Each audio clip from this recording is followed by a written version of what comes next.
ಈಗ ನಮ್ಮ ಎಲ್ಲ ಮಹಿಳೆಯರಿಗೆ ಬೆನ್ನೆಲುಬು, ಒಂದು ಶಕ್ತಿಯಾಗಿ ನಿಂತಿದ್ದಾರೆ ನಮ್ಮ ಅನಿತಾ ಕುಮಾರಸ್ವಾಮಿ ಮೇಡಮ್ ಅವರು. ನಮ್ಮೆಲ್ಲರನ್ನ ಉದ್ದೇಶಿಸಿ ನಾವು ಮಾತನಾಡಬೇಕಾಗಿ ನಿಮ್ಮನ್ನ ಕಳಕಳಿಯ ಮನವಿಯನ್ನ ಮಾಡ್ಕೊತಾ ಇದೀವಿ. ಜೋರದ ಚಪ್ಪಾಳೆಯೊಂದಿಗೆ ಅವರನ್ನ ಬರ್ಮಾಡ್ಕೊಳ್ಳೋಣ.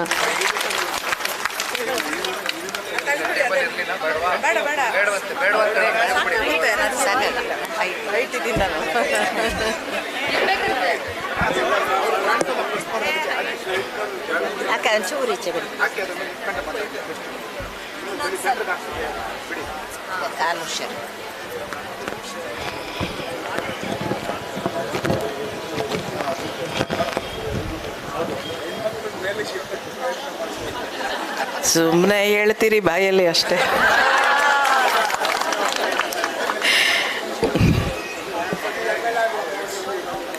ವೇದಿಕೆ ಮೇಲೆ ಆಸೀನರಾಗಿರುವ ಪೂಜ್ಯನೀಯ ನಮ್ಮ ಪಕ್ಷದ ವರಿಷ್ಠರು, ಮಾವನವರು, ಮಾಜಿ ಪ್ರಧಾನಿಗಳು ಹಾಗೂ ಹಾಲಿ ರಾಜ್ಯಸಭಾ ಮೆಂಬರ್ ಅಂತ ದೇವೇಗೌಡರು ಸಾಹೇಬರಿಗೆ ಅವ್ರ ಪಾದಗಳಿಗೆ ನಮಸ್ಕರಿಸುತ್ತಾ, ಈ ವೇದಿಕೆ ಮೇಲೆ ಆಸೀನರಾಗಿರುವ ಹಿರಿಯರಾದಂಥ ಮಾಜಿ ಮಂತ್ರಿಗಳಾದಂಥ ಲೀಲಮ್ಮ ಅವರೇ, ಮತ್ತು ಈಗ ತಾನೇ ಸ್ಫೂರ್ತಿದಾಯಕ ಭಾಷಣ ಮಾಡಿದಂಥ ಪ್ರತಿಭಾ ನಂದಕುಮಾರ್ ಅವರೇ, ರಶ್ಮಿ ಅವರೇ, ಹಾಗೆ ಶೈಲಜಾ ಅವರೇ, ವೇದಿಕೆ ಮೇಲಿರುವ ಎಲ್ಲ ಮಹಿಳಾ ನಾಯಕರೇ, ನಿಖಿಲ್ ಯುವ ನಾಯಕರಾದಂಥ, ಮುಖ್ಯವಾಗಿ ಈಗ ಮಹಿಳೆಯರ ಕಾರ್ಯಕ್ರಮ ಆಗಿರೋದು ಸ್ವಲ್ಪ ಮೊದಲು ಮಹಿಳೆಯರ ಹೆಸರು ಹೇಳ್ತಾ ಇದ್ದೀನಿ. ಯುವ ರಾಜ್ಯ ಅಧ್ಯಕ್ಷರಾದಂಥ ನಿಖಿಲ್ ರವರೇ, ಹಾಗೂ ಈ ಸಭೆಯಲ್ಲಿ ಭಾಗವಹಿಸ್ತಿರುವ ಎಲ್ಲ ನನ್ನ ಆತ್ಮೀಯ ಅಕ್ಕ ತಂಗಿಯರೇ, ಈ ಸಭೆಗೆ ಮುಖ್ಯವಾಗಿ ನಾನು ಬರಲು ಒಪ್ಪಿಕೊಂಡಿದ್ದು ನಿಮ್ಮೆಲ್ಲರನ್ನ, ನನ್ನ ಅಕ್ಕ ತಂಗಿಯರನ್ನ ಭೇಟಿ ಮಾಡಬೇಕು, ಎಲ್ಲರ ಜೊತೆಯಲ್ಲೂ ಮಾತಾಡಬೇಕು ಅನ್ನೋ ಒಂದು ಉದ್ದೇಶದಿಂದ ಹಾಗೂ ಪಕ್ಷದ ಮೇಲಿನ ಒಂದು ಅಭಿಮಾನದಿಂದ ಅಂತ ಸ್ಪಷ್ಟವಾಗಿ ಹೇಳೋದಕ್ಕೆ ಬಯಸ್ತೇನೆ. ಎಲ್ರಿಗೂ ಮಹಿಳಾ ದಿನ, ಅಂತಾರಾಷ್ಟ್ರೀಯ ಮಹಿಳಾ ದಿನಾಚರಣೆಯ ಶುಭಾಶಯಗಳನ್ನು ತಿಳಿಸೋದಕ್ಕೆ ಬಯಸ್ತೇನೆ. ನಮ್ಮ ದೇಶದ ಅಭಿವೃದ್ಧಿಗೆ ಮಹಿಳೆಯ ಪಾತ್ರ ಬಹಳ ನಿರ್ಣಾಯಕವಾದದ್ದು ಅಂಥೇಳಿ ಹೇಳ್ಬೋದಾಗಿದೆ. ಎಲ್ಲ ರೀತಿಯಲ್ಲೂ ಮಹಿಳೆ ಅವಳ ಕಾಂಟ್ರಿಬ್ಯೂಷನನ್ನು ನೀಡ್ತಾ ಇದ್ದಾಳೆ. ಎಲ್ಲ ಫೀಲ್ಡಲ್ಲೂ ಅಷ್ಟೇ, ರಾಜಕೀಯ ರಂಗದಲ್ಲಿ, ಟೆಕ್ನಿಕಲ್ ಆಗಿರ್ಬೋದು, ವಿಜ್ಞಾನದ ಎಲ್ಲ ವಿಷಯಗಳಲ್ಲೂ ಮಹಿಳೆ ತನ್ನದೇ ಆದ ಒಂದು ಕಾಂಟ್ರಿಬ್ಯೂಷನನ್ನು ನೀಡ್ತಾ ಬಂದಿದ್ದಾಳೆ. ಈಗ ನಮ್ಮ ದೇಶದ ರಾಷ್ಟ್ರಪತಿಗಳು ಯಾರು? ಓರ್ವ ಮಹಿಳೆ, ಬುಡಕಟ್ಟು ಜನಾಂಗಕ್ಕೆ ಸೇರಿದಂಥ ಮಹಿಳೆ ದ್ರೌಪದಿ ಮುರ್ಮು ಅನ್ನೋರು. ಅವರು ಒಬ್ಬ ಶಿಕ್ಷಕಿ ಆಗಿದ್ದಂಥವರು. ಈಗ ಅವರು ನಮ್ಮ ದೇಶದ ರಾಷ್ಟ್ರಪತಿಯಾಗಿದ್ದಾರೆ. ಅದು ನಮಗೆ ಬಹಳ ಹೆಮ್ಮೆ ಅಲ್ವೇ? ಅದು ಒಬ್ಬ ಬುಡಕಟ್ಟು ಜನಾಂಗಕ್ಕೆ ಸೇರಿದಂಥ ಮಹಿಳೆಯನ್ನ ರಾಷ್ಟ್ರಪತಿಯನ್ನಾಗಿ ಮಾಡಿರುವುದು. ಹಾಗೆ ನಮ್ಮ ದೇಶದ ಬಡ್ಜೆಟ್ ಅನ್ನು ಮಂಡಿಸುವ ಫೈನಾನ್ಸ್ ಮಿನಿಸ್ಟರ್ ಯಾರು? ಒಬ್ಬ ಮಹಿಳೆ, ಧೈರ್ಯಶಾಲಿ ಮಹಿಳೆ ಅಂತ ಹೇಳ್ಬೋದು, ನಿರ್ಮಲಾ ಸೀತಾರಾಮನ್ ಅವರು. ಇವರಿಬ್ಬರನ್ನು ಆ ಸ್ಥಾನದಲ್ಲಿ ಕೂರಿಸಿರೋರು ಯಾರು? ನರೇಂದ್ರ ಮೋದಿ ಅವರು. ಅವ್ರಿಗೆ ಕೃತಜ್ಞತೆಯನ್ನು ಸಲ್ಲಿಸಬೇಕು ನಾವು. ಹೀಗೆ ಇನ್ನೂ ಮುಂದುವರಿಬೇಕಾದ್ರೆ ಮಹಿಳೆಗೆ ಈಗ ಮಹಿಳಾ ದಿನಾಚರಣೆ ಅಂದರೆ ಮುಖ್ಯವಾಗಿ ಮಹಿಳಾ ಸಾಧಕರಿಗೆ ಒಂದು ಸನ್ಮಾನ, ಗೌರವ ನೀಡುವಂಥ ಒಂದು ದಿನ ಅಂತೇಳಿ ಅನ್ಕೋಬೋದು ನಾವು. ಈ ದಿನವನ್ನು ಮಹಿಳಾ ಸಾಧಕರಿಗೆ ಡೆಡಿಕೇಟ್ ಮಾಡುವಂಥ ಒಂದು ದಿನ ಅಂತೇಳಿ ಹೇಳ್ಬೋದು. ಮುಖ್ಯವಾಗಿ ನನಗೆ ಜ್ಞಾಪಕ ಬರುವಂಥದ್ದು ಮಹಿಳಾ ದಿನಾಚರಣೆ ಅಂದರೆ ವುಮೆನ್ ಎಂಪವರ್ಮೆಂಟು, ಜೆಂಡರ್ ಈಕ್ವಾಲಿಟಿ ಹಾಗೂ ರೆಸ್ಪೆಕ್ಟ್. 3 ವಿಷಯ. ಮಹಿಳಾ ಸಬಲೀಕರಣ, ಮಹಿಳಾ ಎಂಪವರ್ಮೆಂಟ್ ಅಂದರೆ ಮಹಿಳಾ ಸಬಲೀಕರಣ, ಮಹಿಳೆಯರನ್ನ ಮೇಲೆತ್ತುವಂಥ ಕೆಲಸ ಆಗಬೇಕು. ಹಾಗೆ ಇನ್ನು ಜೆಂಡರ್ ಈಕ್ವಾಲಿಟಿ, ಪುರುಷರು ಮಹಿಳೆಯರಿಗೆ ಸಮಾನವಾದ ಅವಕಾಶಗಳು ಸಿಗಬೇಕು. ಹಾಗೆ ಕೊನೆಯದಾಗಿ ಗೌರವ ಸಿಗಬೇಕು ಸಮಾಜದಲ್ಲಿ ಮಹಿಳೆಯರಿಗೆ. ಈ 3 ವಿಷಯಗಳನ್ನು ಈ ಅಂತಾರಾಷ್ಟ್ರೀಯ ಮಹಿಳಾ ದಿನಾಚರಣೆಯ ದಿವಸ ಒಂದು ಪ್ರಸ್ತಾಪ ಮಾಡಲೇಬೇಕಾದಂಥ ವಿಷಯ. ಈಗ ಎಂಪವರ್ಮೆಂಟ್ ಅಂತ ಹೇಳಿದ್ರೆ ನಮ್ಮ ಪಕ್ಷದ ವರಿಷ್ಠರು ನಮ್ಮ ಮಾವನವರು ಆ ಕಾಲದಲ್ಲೇ ಅವರು 33% ಅವರು ತಳಮಟ್ಟದ ಒಂದು ಚುನಾವಣೆಗಳಲ್ಲಿ ಅವರು ಇಂಟ್ರೊಡ್ಯೂಸ್ ಮಾಡಿದ್ರು. ಅವರಿಗೆ ಅಸೆಂಬ್ಲಿಯಲ್ಲೂ ಮತ್ತು ಲೋಕಸಭೆಯಲ್ಲೂ ತರಬೇಕು ಅನ್ನೋದು ಭಾಳ ಅವ್ರ ಕನಸಾಗಿತ್ತು. ಮಹಿಳೆಯರಿಗೆ ಹೆಚ್ಚು ಪ್ರಾತಿನಿಧ್ಯ ಸಿಗಬೇಕು ವಿಧಾನಸಭೆಯಲ್ಲಿ, ಲೋಕಸಭೆಯಲ್ಲಿ ಅನ್ನೋದು ಅವರ ಕನಸಾಗಿತ್ತು. ಅವರು ಪ್ರಯತ್ನ ಮಾಡಿದ್ರು ಪಾಪ. ನನ್ನ ಹಿಂದಿನ ಜ್ಞಾಪಕ ಇದೆ, 96ರಲ್ಲಿ ರಾಜ್ಯಸಭೆಯಲ್ಲಿ ಪಾಸ್ ಆಯಿತು ಬಿಲ್ಲು, ಆದರೆ ಲೋಕಸಭೆಯಲ್ಲಿ ಆಗಲಿಲ್ಲ. ಯಾವ ಕಾರಣಕ್ಕೆ? ಮಿತ್ರ ಪಕ್ಷಗಳು ಸಹಕಾರ ನೀಡಲಿಲ್ಲ ಆ ಟೈಮಲ್ಲಿ. ಹಾಗಾಗಿ ಅದು ಅವ್ರ ಕನಸಾಗಿಯೇ ಉಳೀತು. ಹೋದ ವರ್ಷ 24ರಲ್ಲಿ ನರೇಂದ್ರ ಮೋದಿಯವರು ಅದನ್ನು, ಇವ್ರ ಕನಸನ್ನು ನನಸಾಗಿಸಿದ್ರು. ಈ ಇಬ್ಬರು ಮಹಾನ್ ನಾಯಕರಿಗೆ ನಾವೆಲ್ಲ ಕೃತಜ್ಞತೆ ಸಲ್ಲಿಸಬೇಕಾಗಿದೆ. ಅವರಿಗೆ ನಿಜವಾದ ಮಹಿಳೆಯರ ಬಗ್ಗೆ ನಿಜವಾದ ಗೌರವ ಇದೆ ಅವರಿಗೆ. ಆ ಕಾರಣದಿಂದಾಗಿಯೇ ಅವರು ಈ ಒಂದು 33% ಮಹಿಳಾ ಮೀಸಲಾತಿಗೆ ಅವರು ಹೆಚ್ಚು ಇಂಪಾರ್ಟೆನ್ಸ್ ಕೊಟ್ಟರು ಅಂತ ಹೇಳ್ಬೋದು. ಮುಂದಿನ ದಿನಗಳಲ್ಲಿ ನಾವು ಹೆಚ್ಚು ವಿಧಾನಸಭೆಯಲ್ಲಿ ಹೆಚ್ಚು ಮಹಿಳೆಯರನ್ನು ನೋಡ್ಬೋದು, ಮಹಿಳಾ MLAಗಳು ನೋಡ್ಬೋದು, ಹೆಚ್ಚು ಮಹಿಳಾ MP ಗಳನ್ನ ನೋಡ್ಬೋದು. ನಮ್ಮ ಪಕ್ಷದಲ್ಲೂ 20 ಜನದ ಮೇಲೆ ಗೆಲ್ತಾರೆ ಮಹಿಳೆಯರು ಮುಂದಕ್ಕೆ ಅಂತೇಳಿ ಈಗ ಇಬ್ಬರಿದ್ದಾರೆ. ಮುಂದೆ ಗೆಲ್ಲೋ ಒಂದು ವಿಶ್ವಾಸ ಖಂಡಿತವಾಗ್ಲೂ ನನಗಿದೆ. ನಮ್ಮ ಪುರುಷರೆಲ್ಲ ಸಹಕರಿಸಿದ್ರೆ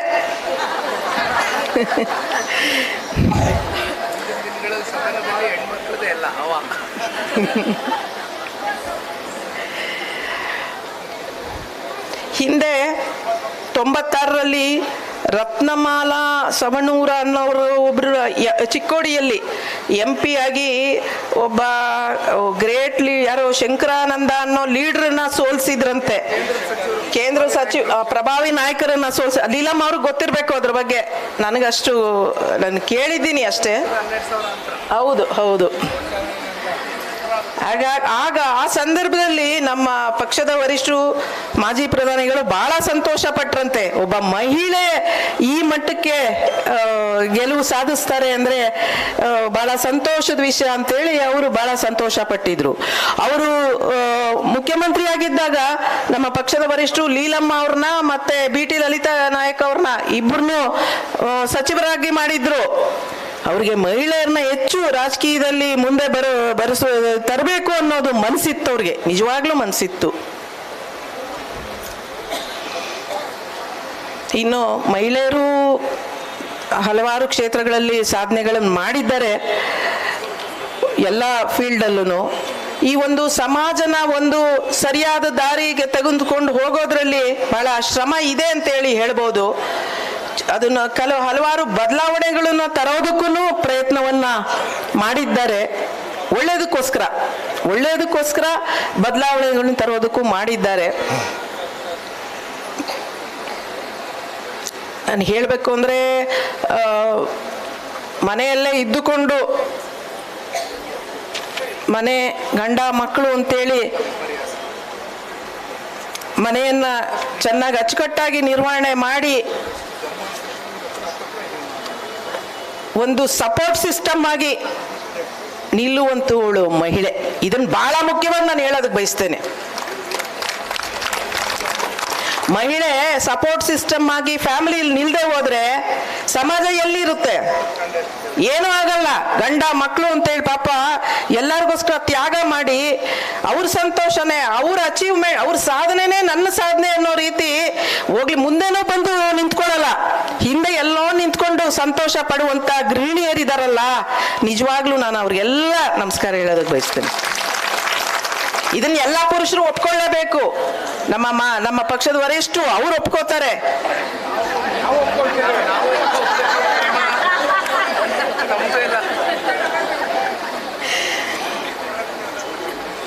ನಮ್ಮ ಸಹಕಾರ ಮಹಿಳೆಯರ ಸಹಕಾರ, ಗೃಹಿಣಿಯರ ಸಹಕಾರ ಇಲ್ಲದೆ ಹೋದ್ರೆ ಎಲ್ಲಿ ಅಚೀವ್ಮೆಂಟ್ ಮಾಡೋಕ್ಕಾಗತ್ತೆ?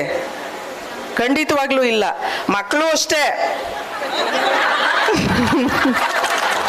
ಎಲ್ಲ ತಪ್ಪು ಮಾಡಿದಾಗ ತಿದ್ದಿ ಬುದ್ಧಿ ಹೇಳಿ ಪ್ರತಿಯೊಬ್ಬರನ್ನು ಏನೇ ತಪ್ಪು ಮಾಡಿದ್ರು ಮನ್ಸಿಗೆ ಹಾಕೊಳ್ಳುವಲೆ ಎಲ್ಲವನ್ನು ಕ್ಷಮಿಸಿ ಮುಂದೆ ಕರ್ಕೊಂಡು ಹೋಗುವಂತ ಗುಣ ಗೃಹಿಣಿಯರಲ್ಲಿರುತ್ತೆ.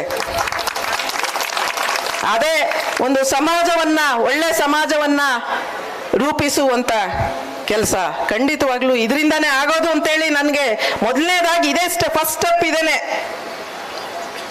ಮಹಿಳೆಯರಿಗೆ ಗೌರವ ಕೊಡಬೇಕು ಅನ್ನೋದನ್ನ ಕಲಿಸೋದ್ರಿಂದ ಹಿಡಿದು ಪ್ರತಿಯೊಂದು ಮನೆಯಲ್ಲೇ ಶುರುವಾಗೋದು. ಈ ಪಾಯಿಂಟ್ ಹೇಳಲೇಬೇಕು ಅಂತ ನಾನು ನಿನ್ನೆನೆ ತೀರ್ಮಾನ ಮಾಡ್ಕೊಂಡು ಬಂದೆ.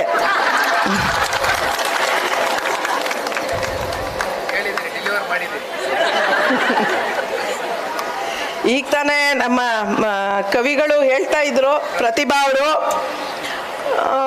ನಾವು ಮಾತಾಡೋದು ಬೇರೆ ರೀತಿ, ಬಟ್ ಆದ್ರೆ ಅಲ್ಲಿ ಗ್ರೌಂಡ್ಗೆ ಹೋದಾಗ ರಿಯಾಲಿಟಿ ಬೇರೆ ತರ ಐತೆ.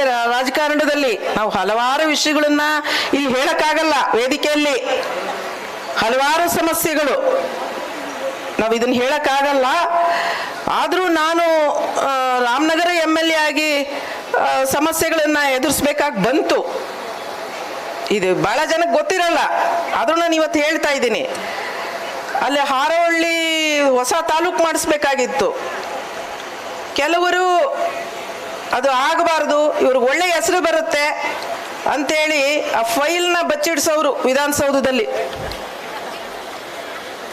ನಾನು ಬಿಡದೆ ಹಠ ಹಿಡಿದು ಕುಮಾರಸ್ವಾಮಿ ಅವರು ಬಿಟ್ಬಿಡು, ಮುಂದೆ ಮಾಡೋಣ ಬಿಡು ಅಂದ್ರು. ನಾನು ಮುಂದೆ ಅಲ್ಲ, ನಾನು ಈಗ ಗೆದ್ದಿದ್ದೀನಿ, ಜನ ನನ್ನ ಮೇಲೆ ವಿಶ್ವಾಸ ಇಟ್ಟು 1,09,000 ಚಿಲ್ಲರೆ ನನ್ ಗೆಲ್ಸಿದ್ದಾರೆ, ನಾನು ಇದನ್ನ ಮಾಡ್ಲೇಬೇಕು ಅಂತ ಹಠ ಮಾಡಿದೆ.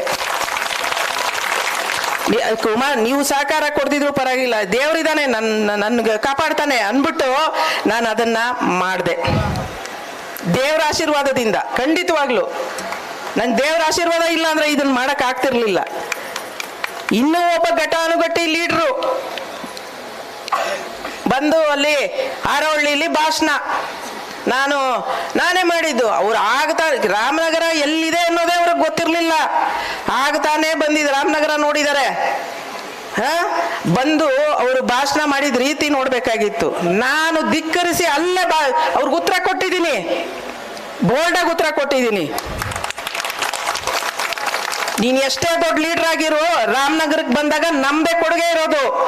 ದೇವೇಗೌಡರ ಕೊಡುಗೆ ಇದೆ, ಕುಮಾರಸ್ವಾಮಿ ಅವ್ರ ಕೊಡುಗೆ ಇದೆ, ನನ್ನ ಕೊಡುಗೆ ಇದೆ ಅಂತ ಹೇಳಿ ಧೈರ್ಯವಾಗಿ ಉತ್ತರ ಕೊಟ್ಟಂತವಳು ನಾನು ನೋಡೋದಕ್ಕೆ ಸಾಫ್ಟ್ ಆಗಿ ಕಾಣ್ಬಹುದು, ಆದ್ರೆ ಸಮಯ ಬಂದಾಗ ಸರಿಯಾಗಿ ಬೋಲ್ಡ್ ಆಗಿ ನಿಂತ್ಕೊತ ಮಾತಾಡ್ತೀನಿ. ಯಾವ ದೊಡ್ಡ ಲೀಡ್ರು ಅಂತ ನಾನು ಹೆದರ್ಕೊಂಡು ಯಾವತ್ತು ನಾನು ಕೂರೋ ಅಂತವಳು ಅಲ್ಲ. ಈ ವಿಷಯವನ್ನು ಇಲ್ಲಿ ಪ್ರಸ್ತಾಪ ಮಾಡ್ಬೇಕಿವತ್ತು ಅಂತ ನಾನು ಅನ್ಕೊಂಡೆ ಬಂದೆ. ಈ ರಾಜ್ಯಕ್ಕೆ ಮಾಜಿ ಪ್ರಧಾನಿ ದೇವೇಗೌಡರ ಕೊಡುಗೆ ಇರ್ಬೋದು, ಕುಮಾರಸ್ವಾಮಿ ಅವರ ಕೊಡುಗೆ ಇರ್ಬೋದು, ಹಲವಾರು ಇದೆ. ಈಗ ನಾವು ಹೇಳ್ತಾ ಹೋದ್ರೆ ದೊಡ್ಡ ಪಟ್ಟಿನೇ ಇದೆ. ಭಾಗ್ಯಲಕ್ಷ್ಮಿ ಬಾಂಡ್ ಯೋಜನೆ, ಹಾಗೆ ಇದನ್ನ ಪೆನ್ಷನ್ಗಳು ಹೆಚ್ಚಿಸಿದಂಥದ್ದು, ಇನ್ನೂ ಹಲವಾರು. ಈಗ ಲಾಟ್ರಿ ನಿಷೇಧ ಮಾಡಿದಂಥದ್ದು ಇರ್ಬೋದು, ಸಾರಾಯಿ ನಿಷೇಧ ಇರ್ಬೋದು, ಇನ್ನು ರೈತರ ಸಾಲ ಮನ್ನಾ ಮಾಡಿದಂತಿರ್ಬೋದು, ಇನ್ನು ಹಲವಾರು. ಅದು ಮೊದಲನೇ ಬಾರಿಗೆ ಅವರು ಮುಖ್ಯಮಂತ್ರಿ ಆಗಿದ್ದಾಗ ಬಹಳ ಅಭಿವೃದ್ಧಿ ಕೆಲಸಗಳು ಮಾಡಿದ ಜನಪರ ಯೋಜನೆಗಳನ್ನ ಜಾರಿಗೊಳಿಸಿದ್ದಾರೆ. ಇದೆಲ್ಲ ನಿಮಗೆಲ್ಲ ನಮ್ಮ ಮಹಿಳಾ ಕಾರ್ಯಕರ್ತರಿಗಂತೂ ಎಲ್ಲ ಬಾಯ್ಪಾಠ ಆಗೋಗಿದೆ. ಅದೆಲ್ಲ ನಮ್ಮ ಅಣ್ಣ ಇದ್ ಮಾಡಿದ್ದಾರೆ, ಪೆನ್ಷನ್ಗಳು ಜಾಸ್ತಿ ಮಾಡವ್ರೆ, ಭಾಗ್ಯಲಕ್ಷ್ಮಿ ಎಲ್ಲರೂ ಹೇಳ್ತಾ ಇರ್ತೀರಿ, ನಾನು ಕೇಳಿದ್ದೀನಿ ಎಲ್ಲ. ಇನ್ನೊಂದು ವಿಷಯ ನಾನು ಮುಖ್ಯವಾಗಿ ಹೇಳಲೇಬೇಕು ಇವತ್ತು. ಅಪ್ಪ ಮಲ್ಗವ್ರೆ,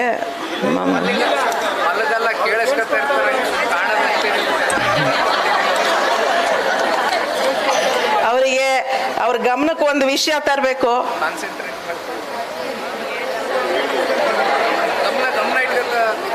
ಅಪ್ಪ ನಿಮಗೆ ಒಂದೇ ಒಂದು ವಿಷಯ ಹೇಳ್ಬೇಕು ನಾನು. ನಮ್ಮ ಮಹಿಳಾ ಕಾರ್ಯಕರ್ತರು, ಮುಖಂಡರು ಎಲ್ಲ ಬಹಳ ಆಕ್ಟಿವ್ ಆಗಿದ್ದಾರೆ. ಅವ್ರಿಗೆ ಇನ್ನೂ ಒಂದು ಸ್ವಲ್ಪ ಸ್ಫೂರ್ತಿ ತುಂಬಬೇಕು. ಪುರುಷ ಮುಖಂಡರು ಅಲ್ಲಿ ಚುನಾವಣೆಗೆ ನಿಲ್ಲೋರು, ಅಲ್ಲಿ ಮುಖ್ಯ ಪುರುಷ ಲೀಡರ್ಗಳು, ಇದು ಹಿಂದೆನೂ ನಾನು ಹೇಳಿದ್ದೀನಿ, ಸ್ವಲ್ಪ ಅವ್ರನ್ನ ವಿಶ್ವಾಸಕ್ಕೆ ತಗೊಂಡು ಅವ್ರ ಕೈಲಿ ಕೆಲಸ ಮಾಡಿಸ್ಬೇಕು. ಇಂತಿಂತ ಬೂತು ನಿಮ್ ಜವಾಬ್ದಾರಿ, ಅಲ್ಲಿ ನೀವು ಲೀಡ್ ಕೊಡೋದು ನಿಮ್ ಜವಾಬ್ದಾರಿ ಅಂತ ಅವ್ರಿಗೆ ಜವಾಬ್ದಾರಿ ಕೊಡ್ಬೇಕು. ಅದು ಆಗ್ತಾ ಇಲ್ಲ. ಅದು ನಾನು ಹೋದ್ ಸಲನೂ ಹೇಳ್ದೆ, ಈಗ್ಲೂ ಹೇಳ್ತಾ ಇದ್ದೀನಿ, ಇದನ್ನ ನೀವು ಹೇಳೋದು ಬಿಡೋದು ನಿಮಗ್ ಬಿಟ್ಟಿದ್ದು. ಹೌದು, ಸ್ವಲ್ಪ ವಿಶ್ವಾಸಕ್ಕೆ ತಗೋಬೇಕು ಮಹಿಳೆಯರನ್ನು. ಏನ್ ಕೈಲಾಗ್ದವ್ರು ಅಂತ ನೆಗ್ಲೆಕ್ಟ್ ಮಾಡಬೇಡಿ ದಯವಿಟ್ಟು. ಅವ್ರ ಕೈಲೂ ಈಗ 5.37 ಕೋಟಿ ಜನಸಂಖ್ಯೆ ಇದ್ರೆ ಅದರಲ್ಲಿ 2.69 ಪುರುಷ ಮತದಾರರಿದ್ದಾರೆ, ಹಾಗೆ 2.68 ಮಹಿಳಾ ಮತದಾರರಿದ್ದಾರೆ. ಹೆಚ್ಚು ಕಮ್ಮಿ ಈಕ್ವಲ್ ಆಗಿದೀವಲ್ಲ, ಅದರಿಂದ ನೆಗ್ಲೆಕ್ಟ್ ಮಾಡಂಗಿಲ್ಲ. ಎಲ್ಲ ಯಾರ್ಯಾರು ಪುರುಷ ಲೀಡರ್ಗಳಿದ್ದೀರಿ, ಇದನ್ನ ಗಮನದಲ್ಲಿ ಇಟ್ಕೊಂಡು ಮುಂದಕ್ಕೆ ಸ್ವಲ್ಪ ದಯವಿಟ್ಟು ಇದನ್ನ ಸ್ಟ್ರಿಕ್ಟ್ ಆಗಿ ಫಾಲೋ ಮಾಡಬೇಕು ಅಂತೇಳಿ ನನ್ನ ಅಭಿಪ್ರಾಯ.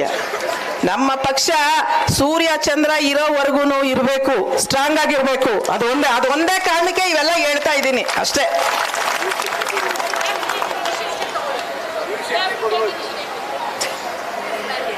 ಅಲ್ಲಿ ನಮ್ಮ ಪಕ್ಷದ ವರಿಷ್ಠರು ತಗೋಬೇಕು ಅದನ್ನ. ಅವ್ರ ಕಡೆಯಿಂದ ಬಂದ್ರೆ ಬೇರೆಯವ್ರಿಗೆ ನಾವು ಹೇಳ್ಬೋದು. ಸುರೇಶ್ ಬಾಬು ಅವರು, ತಿಪ್ಪೇಸ್ವಾಮಿ ಅವರು ಸ್ವಲ್ಪ ಎಲ್ಲ ಅದ್ರ ಬಗ್ಗೆ ಗಮನ ಕೊಡ್ಬೇಕು. ಬರೀ ಮೀಟಿಂಗ್ ಕರ್ಸೋದಕ್ಕೆ ಮಾತ್ರ ಅವ್ರಿಗೆ ಫೋನ್ ಮಾಡಬೇಡಿ ದಯವಿಟ್ಟು. ಎಲ್ಲದಕ್ಕೂ ಅವ್ರಿಗೆ ಗೌರವದಿಂದ ನಡೆಸ್ಕೋಬೇಕು, ಜವಾಬ್ದಾರಿ ಕೊಡ್ಬೇಕು.